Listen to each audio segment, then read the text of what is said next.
भाग एक, पहला कदम। छत्तीसगढ़ के एक छोटे से गांव कुंडरा के पास घना और रहस्यमयी जंगल फैला हुआ था जिसे अंधेरा वन कहा जाता था।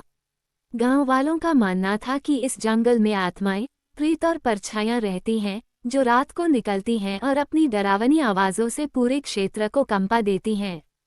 कोई भी व्यक्ति सूरज ढलने के बाद उस जंगल की ओर जाने की हिम्मत नहीं करता था, मगर हर रहस्य को कोई न कोई तोड़ने वाला जरूर होता है। अर्जुन, जो गांव के स्कूल में शिक्षक था, एक जिज्ञासु और नास्तिक प्रवृत्ति का युवक था। वो इन बातों को गांव वालों की कल्पना कहकर टालता रहा था, लेकिन एक दिन उसकी उत्सुकता उस पर हावी हो गई। उसने ठान लिया कि वह जंगल की इन कथित आवाजों और रहस्यों की सच्चाई जानकर रहेगा। भाग 2, जंगल की दहलीज। एक रात पूर्णिमा के चांद के नीचे अर्जुन टॉर्च, पानी की बोतल और मोबाइल लेकर जंगल में घुस गया। शुरुआत में सब सामान्य था, झींगुरों की आवाज, सूखी पत्तियों पर कदमों की खड़खड़ाहट और हल्की हवा का सनसना देना। पर जैसे जैसे वह अंदर गया, हवा में एक अजीब सी गंध महसूस होने लगी, जैसे कुछ सड़ा हुआ हो। अचानक एक हल्की सी कराहने की आवाज उसके बाएं कान में आई। कौन है? अर्जुन चिल्लाया। कोई जवाब नहीं मिला, पर झाड़ियों में कुछ हलचल हुई। टॉर्च की रोशनी वहां घुमाने पर कुछ भी नजर नहीं आया। अर्जुन ने खुद को शांत किया, बस जानवर होंगे। लेकिन अब रास्ता पीछे मुड़ने का नहीं था। वह और आगे बढ़ता गया। भाग 3, परछाइयों की परछाई। करीब 1 घंटे के सफर के बाद उसे एक सूखा कुआं मिला, जिसके किनारे काई जमी थी। अर्जुन ने नीचे झांका, पर अंदर कुछ भी दिखाई नहीं दिया, अंधकार, सिर्फ अंधकार। तभी पीछे से किसी ने हल्के से उसके कंधे पर हाथ रखा। वह झटके से पलटा, पीछे कोई नहीं था। उसका दिल जोर जोर से धड़कने लगा। पर तभी उसने देखा, सामने एक औरत खड़ी है, सफेद साड़ी में, बिना चेहरा दिखाए। तुम कौन हो? अर्जुन ने पूछा। औरत ने जवाब नहीं दिया, बस धीरे धीरे पीछे हटती गई और फिर अचानक धुएं में बदलकर गायब हो गई। अब अर्जुन समझ चुका था, ये जंगल आम जंगल नहीं है, यहाँ कुछ असामान्य जरूर है। भाग 4, भूतों का वृक्ष। भागते भागते अर्जुन एक पुराने बरगद के पेड़ के पास पहुंचा। ये पेड़ इतना विशाल था कि उसकी जड़ें जमीन के बाहर लटक रही थीं, जैसे किसी राक्षस के पंजे। वहीं पास में उसे एक पुराना डायरी जैसा कुछ पड़ा दिखाई दिया।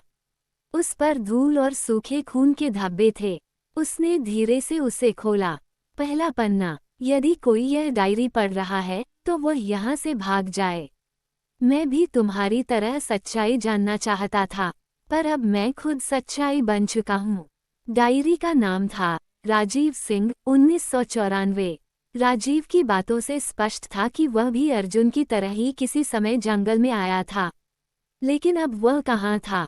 भाग 5, जंगल की आवाजें।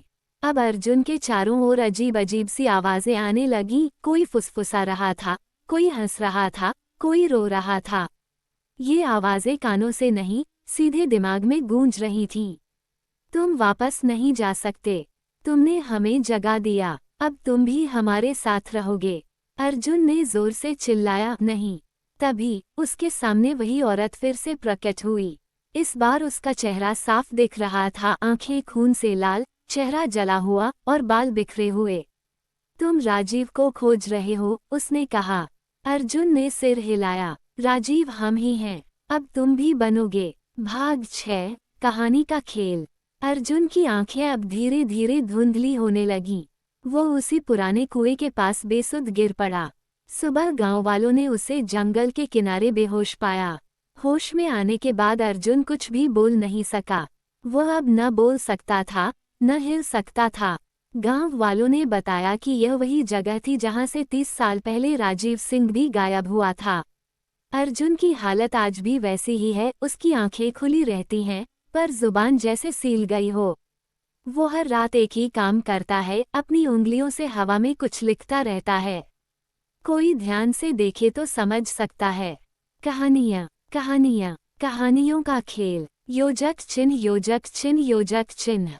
एंड निष्कर्ष। इस जंगल की आवाजें सिर्फ डराने के लिए नहीं थीं, वो पुकार थीं, उन लोगों की जो कभी लौट नहीं पाए। हर कहानी की एक कीमत होती है, हर रहस्य की एक सजा। और यह कहानी जंगल की आवाज़